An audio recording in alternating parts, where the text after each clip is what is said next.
Good evening, ladies and gentlemen. Thanks for tuning in to Tiger News After Dark. Do you want to give back?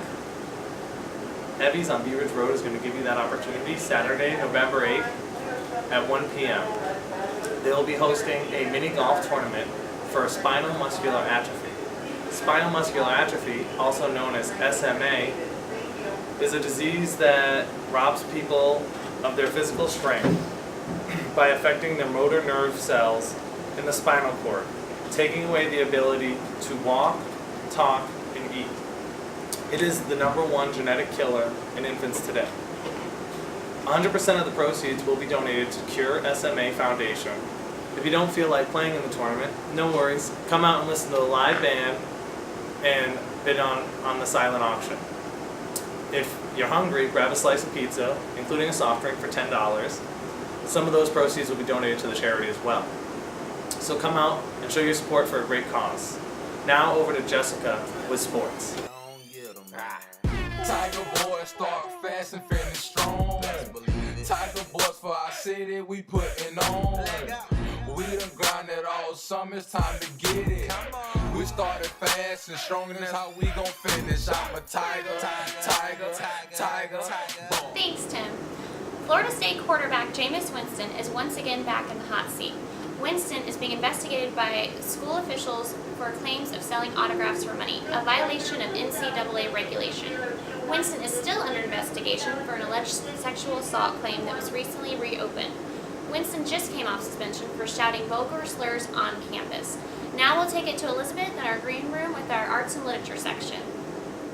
Thank you, Jessica, for that amazing sports update. Today I'm very lucky to be interviewing Mr. Fabiano, the author of Egmont Passage. Here are some of his 3 books that he has written. Tales of the Seventh Mystery, Tales of a Dreamcatcher, and Monkey Business. And he's currently working on his 4th book. Right. Now, Mr. Fabiano, tell us a little bit about yourself and your background. I've got a background in broadcasting. I graduated from the University of Central Florida way back, and I spent some time in the Air Force, about 20 years, and I was a public affairs officer and also did broadcasting as a broadcast commander. Did a lot of writing, and that's how I ended up writing my children's book, young adult books. And can you give us an insight into your main characters in your book? Yeah, there are 3 main characters, JJ, Izzy, and Zeke. And I wrote the book initially for 6th graders, and then the book kind of evolved into a trilogy. And by the time they get to the 3rd book, they're in high school, they're running their own TV station. Zeke is an African American, and Izzy is Caucasian, and JJ is a Hispanic. And I chose those characters because at the time I was teaching, they reflected the demographics of my students, and so I wanted them to be able to relate to the stories I was telling. And I noticed that all your books have amazing covers. Can you tell me how you came up with the title and the covers to all your 3 books? Well, the cover for this one here is, this is A Tale of the Seventh Mystery, and this is an antique map of the local Tampa Bay area. And actually how I came up with the name of the series is, at one time there was an island off of Egmont Key called Passage Key. And then of course Egmont Key is out there in the middle of the Gulf of Mexico and Tampa Bay. And so I combined those 2 names, that's how I ended up with Egmont Passage.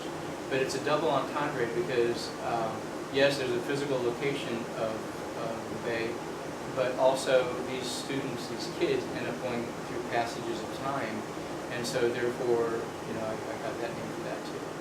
That's for this one here. Why should people read your novels? Well, I think they're fun stories, and I've had young adult or young children at 4th grade level read it, and I've had adults at 80s and 90s read it and tell me they've enjoyed it. So I think they should read it. 1, if they want an adventure, and 2, if they want to learn a little bit more about our history, either local history like the 1st book, Florida history like the 2nd, and kind of national level history for the 3rd book. And if people are interested in buying your books, where can we find them? A website? Yeah, there are a couple bookstores in St. Petersburg that can be purchased, but the easiest way would be to go to my website, tidaltales.com, TIDALTALES.com, or they can look online, Amazon.com, some of the other places, and they're all in digital format. So go to Amazon.com, Kindle, whatever, they're there, and just type in Egmont Passage Fabiano, and they should find it. Thank you so much for this interview. I really appreciated it. So if you guys are interested in reading these amazing books, you already know, TidalTales.com. Thank you guys for tuning in to Tiger News After Dark. Please stay tuned tomorrow for more entertaining